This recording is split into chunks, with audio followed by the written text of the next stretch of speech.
নমস্কার, welcome to one world India. আজকে 3রা June 2022। আজকে পশ্চিমবঙ্গের মাধ্যমিক পরীক্ষার ফলাফল প্রকাশিত হয়েছে এবং ফলাফল প্রকাশ করার পরের নেক্সট স্টেপ যেটা ছাত্রছাত্রীদের বেশিরভাগ একটা অংশ থেকে পাওয়া যায় সেটা হচ্ছে পোস্ট পাবলিকেশন রিভিউ আর পোস্ট পাবলিকেশন স্ক্রুটিনি।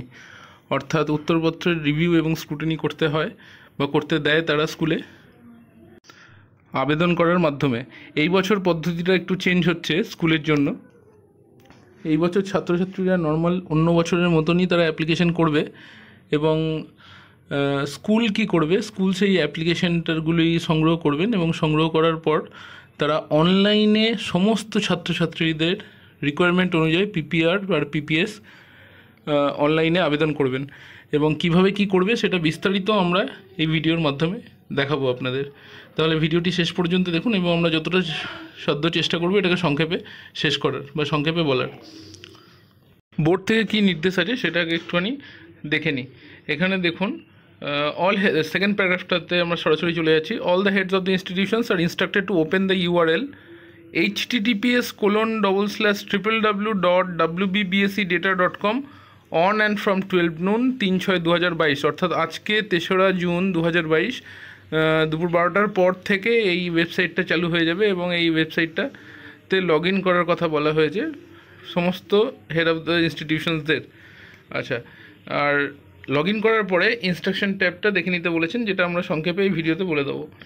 আচ্ছা, আর যেটা বলা হয়েছে যে all successful candidates may apply for PPS, fees 40 টাকা প্রতি সাবজেক্ট। যে সমস্ত ছাত্রছাত্রীরা পাস করেছে তারা স্ক্রুটিনি করাতে পারেন এবং সেক্ষেত্রে তাদের প্রতি সাবজেক্ট পিছু 40 টাকা ফিস দিতে হবে। আর আনসাকসেসফুল ক্যান্ডিডেটদের প্রতি সাবজেক্ট পিছু 50 টাকা দিতে হবে এবং এটাকে আমরা বলছি পোস্ট পাবলিকেশন রিভিউ, পিপিআর। পিপিআরে চেক করা হয় আর পিপিএসে শুধুমাত্র টোটাল দেখা হয় বা স্ক্রুটিনি করা হয়। আচ্ছা, সিতে বলছে দ্য স্কুল মে চার্জ 2 টাকা in cash per candidate only to meet the incidental expenses. আচ্ছা, 40 টাকা এবং 50 টাকার অতিরিক্ত প্রতিটি ক্যান্ডিডেট পিছু 2 টাকা করে এক্সট্রা নিতে পারেন। আচ্ছা, candidate seeking PPR PPS shall submit his or her prayer. ছাত্রছাত্রীরা যেটা করবে তারা সাদা কাগজে দরখাস্ত লিখবে স্কুলের হেড অফ দ্য ইনস্টিটিউশনকে এবং সাথে দেবে মার্কশিটের জেরক্স। আর অ্যাপ্লিকেশনের মধ্যে নাম, রোল নাম্বার, সাবজেক্ট, যে সাবজেক্টে পিপিআর বা পিপিএস করাতে চায় সেই সাবজেক্টের গুলো উল্লেখ করে দিতে হবে। আর পিপিআর হবে না পিপিএস হবে সেটা লিখে দিতে হবে। আর ইতে বলা হয়েছে যেটা বললাম যে পিপিআর আর পিপিএসের ক্ষেত্রে পিপিআর অ্যান্সার স্ক্রিপ্টটাকে আবার অ্যাসেস করা হয় আর পিপিএসের ক্ষেত্রে শুধুমাত্র স্ক্রুটিনি আর টোটাল করা হয়। আচ্ছা, ম্যানুয়াল কোনো রকম পিপিআর আর পিপিএসের আবেদন করা যাবে না বা বোর্ড এটা অ্যাকসেপ্ট করবে না, অনলাইনে শুধুমাত্র করতে হবে।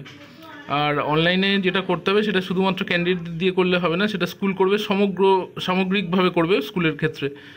আর the entire application process through online shall be done by the school only, যেটা বললাম যে শুধুমাত্র স্কুলই এই ব্যাপারটা করতে পারে। স্কুল ছাত্রছাত্রীদের থেকে অ্যাপ্লিকেশন সংগ্রহ করবে এবং যারা করতে ইচ্ছুক, পিপিআর পিপিএস করতে ইচ্ছুক, তাদের অ্যাপ্লিকেশনগুলো রিসিভ করার পর অনলাইনে এটা টোটাল প্রসেসটা ফিল আপ করবে বা প্রসেসটা সম্পন্ন করবে। The website will function till midnight 17 June 2022, আর 17 জুন 2022 পর্যন্ত এই ওয়েবসাইটটা ফাংশনাল থাকবে।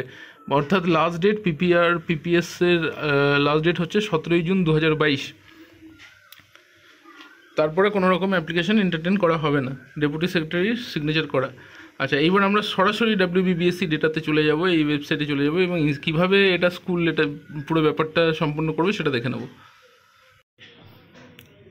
আচ্ছা, WBBSC থেকে যে ইনস্ট্রাকশনটা দিয়েছে সেটা একটু দেখে নেব। প্রথমে যেটা করতে হবে wbbscdata.com এই ওয়েবসাইটে যেতে হবে এবং স্টেপ 2তে যেটা বলা হয়েছে once you get the home page click on the log in page to log in to your school, এবং লগ ইন অপশানে ক্লিক করে লগ ইন করতে হবে। Step 3, on this page in the user name field please enter your school index where the alphabet would be in capital letter and the index would be without any hyphen or spaces. আচ্ছা, এইখানে প্রথমে স্কুলের user name হিসাবে index নম্বরটা দিতে হবে। Index নম্বরের যে অ্যালফাবেটটা থাকবে সেটা ক্যাপিটালে দিতে হবে এবং হাইফেন থাকবে না, টানা অক্ষরে দিতে হবে। সাপোজ D10101 একটা উদাহরণ দিলাম, তাহলে ডি অ্যাকচুয়ালি থাকে হাইফেন 4টে ডিজিট, তো সেই ক্ষেত্রে হাইফেনটা দেবেন না এবং যে অ্যালফাবেটটা থাকবে সেটা ক্যাপিটালে দিতে হবে। আচ্ছা, আর পাসওয়ার্ড, ডিফল্ট পাসওয়ার্ড হচ্ছে পাসওয়ার্ড শব্দটাই PASSWORD ইন স্মল লেটার্স। যদিও এটা স্মল লেটার্স বলে দিয়েছে, কিন্তু ক্যাপিটালে দিলেও অনেক সময় খুলে যায়। When you are logging in for the first time, this would redirect you to the school profile page. আচ্ছা, প্রথমবার লগ ইন করার পর নেক্সট যে স্ক্রিনটা আসবে সেটা হচ্ছে স্কুলের প্রোফাইলটা আপডেট করতে বলবে, যেমন হেডমাস্টার মশাইয়ের নাম বা টিচার ইনচার্জের নাম, তার ইমেল অ্যাড্রেস, তার মোবাইল নাম্বার। আচ্ছা, এখানে যদি কোনো প্রবলেম থাকে সেক্ষেত্রে বোর্ড স্কুলে ফোন করে ক্ল্যারিফিকেশন জানতে চাইতে পারে। অনেক সময় দেখা যায় যে বোর্ডের কাছে যে রেকর্ড আছে এবং রেজাল্ট বেরোনোর পর বা রেজাল্ট বেরোনোর দিন বা এই 17 তারিখের মধ্যে head of the institution suppose অন্যজন চেঞ্জ হয়ে গিয়েছে, সেই ক্ষেত্রে নামের একটা ডিসক্রিপেন্সি অ্যারাইজ করবে। সেই ক্ষেত্রে এরকম যদি প্রবলেম অ্যারাইজ করে তাহলে সেই ক্ষেত্রে বোর্ড থেকে ক্ল্যারিফিকেশন চাওয়া হতে পারে। আচ্ছা, নেক্সট আমরা চলে আসছি on this page please enter the old password update. আচ্ছা, প্রোফাইলটা আপডেট করে দিলেন, আপডেট করার পর আপনাকে পাসওয়ার্ডটা চেঞ্জ করতে বলবে, রিসেট পাসওয়ার্ড করতে বলবে। সেই ক্ষেত্রে ওল্ড পাসওয়ার্ডটা দেবেন, পাসওয়ার্ড শব্দটা, এবং নিউ পাসওয়ার্ড আপনার প্রয়োজন আপনার ইচ্ছা মতো, যেখানে the new password should be combination of alpha numeric characters and should be at least 8 characters. 8টা অক্ষর থাকতে হবে এবং আলফা নিউমারিক হতে হবে, অর্থাৎ নাম্বার, সংখ্যা ইত্যাদি এইগুলো থাকতে হবে। এবং তারপর আপনি রিসেট বাটনে ক্লিক করবেন। রিসেট বাটনে ক্লিক করার পর আচ্ছা, রিসেট বাটনে ক্লিক করার পর আপনাকে সরাসরি স্কুলের ড্যাশবোর্ডে নিয়ে যাবে, ওয়েবসাইট, এবং সেইখানে আপনার স্কুলের ছাত্রছাত্রী যারা মাধ্যমিক পরীক্ষা 2022 দিয়েছে বা বসেছে তাদের সমস্ত নামের তালিকা দেখা যাবে। এবং আমরা একটুখানি এটাকে জুম করে দেখিয়ে দিই। আচ্ছা, তার আগে পড়ে নিই। Step 5, the dashboard shows a list of candidates of your school who have appeared for Madhyamik 22, তাদের with their roll number and name, and if they have passed then a PPS button is shown, else a PPR button is shown. On clicking the PPR or PPS button, the detailed page of the candidate opens up for subject selection. আচ্ছা, এবার এটা একটুখানি দেখে নিন ভালো করে। দেখুন, এখানে ছাত্রছাত্রীদের নামের তালিকা দেখা যাচ্ছে, বাদিকে রোল নাম্বার, নাম এবং PPR/PPS, আর সাবজেক্ট কাউন্ট ইফ অ্যাপ্লাইড। এখানে বলে রাখি, এই রোল নাম্বার নেম দিয়ে কোনো প্রবলেম নেই, কিন্তু যে ছেলেটি ফেল করেছে তার নামের এগেনস্টে লাল বাটনে PPR থাকবে, এবং যারা উত্তীর্ণ হয়েছে তাদের নামের এগেনস্টে PPS থাকবে।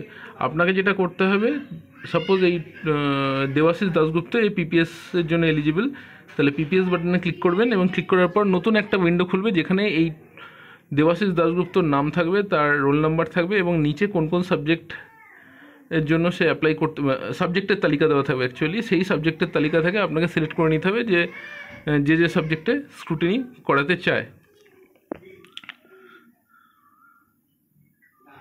আর ফেল ক্যান্ডিডেটদের ক্ষেত্রে লাল বাটনটা থাকবে, তাহলে PPR এই ক্ষেত্রে দেখুন টোটন দাস, এই টোটন দাসের এগেনস্টে PPR-এ ক্লিক করলে আপনাকে যে উইন্ডোটা খুলবে সেই উইন্ডোতে সাবজেক্টের তালিকা আপনি পাবেন, সেই সাবজেক্টগুলো আপনাকে সিলেক্ট করে দিতে হবে। এছাড়াও দেখুন উপরে একটা সার্চ বার আছে, সার্চ বাই রোল নাম্বার, এখানে আপনাকে রোল নাম্বার দিতে হবে টাইপ করে, এবং সার্চ বাটনে ক্লিক করলে সেই ছাত্রছাত্রীর নামটা পেজে উঠে আসবে। এখানে রোল নাম্বার যেটা আপনাকে কোনো রকম স্পেস দিতে হবে না, এবং যে অ্যালফাবেট যেটা আছে N সেটাকে ক্যাপিটালে দিতে হবে। একটা উদাহরণ দেখুন, নিচে রোল নাম্বার দেখুন, দেবাশিস দাশগুপ্ত 700011N0106, তাহলে এই ক্ষেত্রে রোল নাম্বারটা টানা দেওয়া আছে, ঠিক এরকমভাবে টানা আপনাকে টাইপ করতে হবে সার্চ বাই রোল নাম্বার ফিল্ডে। দেখুন, এই পেজটা দেখলে বুঝতে পারবেন, রোল নাম্বার দেওয়া আছে আর নাম হচ্ছে টোটন দাস।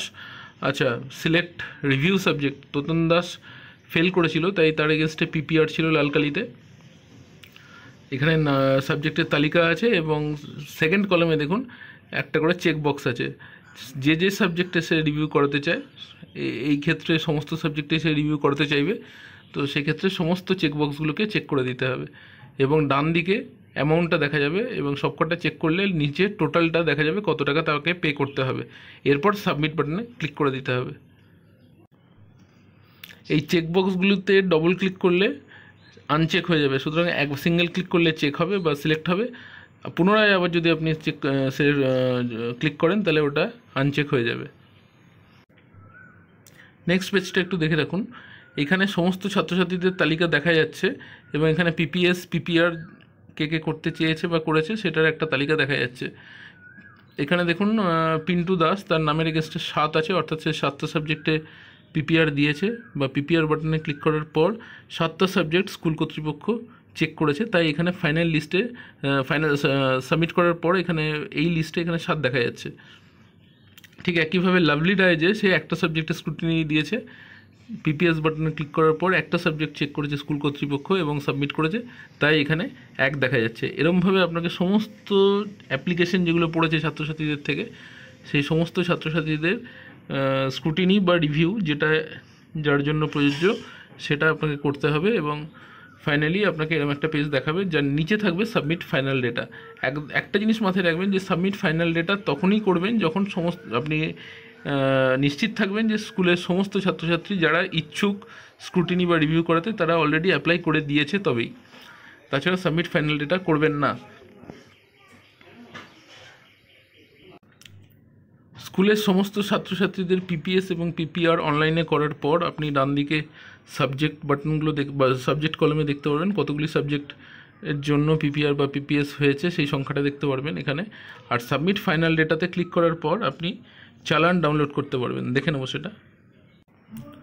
দেখুন, ফাইনাল সাবমিট করার পর আপনাকে একটা সামারি দিচ্ছে যে আপনার স্কুল থেকে মোট কত সংখ্যক ছাত্রছাত্রী পিপিআর বা পিপিএস করেছে, তাদের নাম, রোল নাম্বার থাকবে, কোন কোন সাবজেক্টের জন্য অ্যাপ্লাই করেছে, আর টোটাল অ্যামাউন্ট তারা ডিপোজিট করেছে, কত টাকা ডিপোজিট স্কুলকে করতে হবে সেইটার একটা সামারি দেবে এখানে। এখান থেকে আপনাকে ডাউনলোড রিপোর্ট করে নিতে হবে। একটা জিনিস মাথায় রাখবেন যে ফাইনাল সাবমিট করার পরেই এটা জেনারেট হবে। ফাইনাল সাবমিট করার পর সামারি জেনারেট হয়ে যাওয়ার পর কোনো রকম সংশোধন করা যাবে না। তাহলে এই পেজটা ডাউনলোড করে রাখবেন এবং প্রসিড বাটনে ক্লিক করবেন। প্রসিড বাটনে ক্লিক করার পর ডাউনলোড চালান। এখানে এসবিআই ব্যাংকে যদি আপনি এন্টায়ার টাকাটা বা সমস্ত পুরো টাকাটা যদি আপনি এসবিআই ব্যাংকে জমা দিতে চান তাহলে এসবিআই চালান জেনারেট করতে হবে। এসবিআই ছাড়া অন্যান্য কোনো ব্যাংকে যদি আপনি টাকা জমা দিতে চান তাহলে আদার দেন এসবিআই চালান জেনারেট করতে হবে। এই নীল বাটন হচ্ছে এসবিআইয়ের জন্য এবং লাল হচ্ছে আদার দেন এসবিআইয়ের জন্য। এখানে ক্লিক করে চালানটা ডাউনলোড করে নেবেন এবং যে কোনো স্টেট ব্যাংকে গিয়ে বা অন্যান্য কোনো ব্রাঞ্চে গিয়ে আপনি টাকা জমা দেবেন। টাকা জমা দেওয়ার পর আপনাকে যে চালানটার যে স্ট্যাম্প দেওয়া যে চালানটা যেটা ব্যাংক থেকে আপনাকে ফেরত দেবে সেই চালানটার ছবি তুলবেন 200 কেবির মধ্যে এবং সেটাকে আপলোড করতে হবে। আচ্ছা, এখানে দেখুন নিচের যে বক্সটা আছে, if you have paid the amount please upload the scan copy of challan below. এখানে অ্যামাউন্টটা আপনাকে বসাতে হবে, কত তারিখে আপনি টাকাটা জমা দিয়েছেন সেই ডেটটা এখানে MMDD YYYY ফরম্যাটে দিতে হবে এবং ব্যাংক থেকে যে UTR আইডি বা ট্রানজ্যাকশন আইডি যেটা দিয়েছে সেটা এখানে টাইপ করে দিতে হবে। এবং তার নিচে দেখুন স্ক্যান্ড চালান, চুজ ফাইল করে আপনি চালানটাকে আপলোড করে দেবেন। নিচে চেকবক্স আছে, I hereby declare that all the data I am submitting is verified by HM or TIC। এই চেকবক্সে চেক করবেন এবং সাবমিট বাটনে ক্লিক করবেন। একটা জিনিস মাথায় রাখবেন যে 17 তারিখ লাস্ট ডেট, 17 জুনের মধ্যে আপনাকে এই সব প্রসেসটা কমপ্লিট করতে হবে। আর আমরা বলবো যে 17 তারিখের মধ্যেই আপনারা টাকাটা জমা দিয়ে দেবেন ব্যাংকে। 17 তারিখে অনলাইন সাবমিট করা যেহেতু লাস্ট ডেট। আর নেক্সট যেটা, টাকা জমা দেওয়ার পরে ব্যাংকের যে অফিসার যিনি টাকাটা নেবেন তাকে বলবেন যে UTR নাম্বারটা যেন তিনি পরিষ্কার করে চালানের মধ্যে লিখে দেন, কারণ UTR নাম্বার আপনাকে পরবর্তীতে আপলোড করতে হচ্ছে এখানে এবং চালানের যে ছবিটা সেই ছবিটা আপলোড করতে হচ্ছে। সুতরাং এইখানে যদি কোনো রকম গণ্ডগোল হয় তাহলে সেই ক্ষেত্রে কিন্তু ছাত্রছাত্রীদের PPR PPS নিয়ে একটা কোশ্চেন মার্ক অ্যারাইজ করবে এবং সেই ক্ষেত্রে পুরো দায়ী থাকবে স্কুলের। ফাইনাল সাবমিট তখনই করবেন যখন আপনি নিশ্চিত থাকবেন যে আপনার স্কুলের থেকে আর কেউ PPR বা PPS করতে ইচ্ছুক নন, তখনই আপনি ফাইনাল সাবমিট বাটনে ক্লিক করবেন এবং সামারি জেনারেট করবেন। আমরা আবার রিপিট করছি যে ফাইনাল সাবমিশন তখনই করবেন যখন আপনি শিওর হবেন যে আপনার স্কুল থেকে আর কেউ PPR বা PPS করতে দেবেন না তখনই। তাহলে এই হচ্ছে এন্টায়ার পদ্ধতি। কোনো জিজ্ঞাসা থাকলে আমাদের মেল করতে পারেন oneworldindiahelp@gmail.com। এছাড়াও আমাদের কমেন্ট সেকশনে কমেন্ট করতে পারেন। দেখবার জন্য অসংখ্য ধন্যবাদ।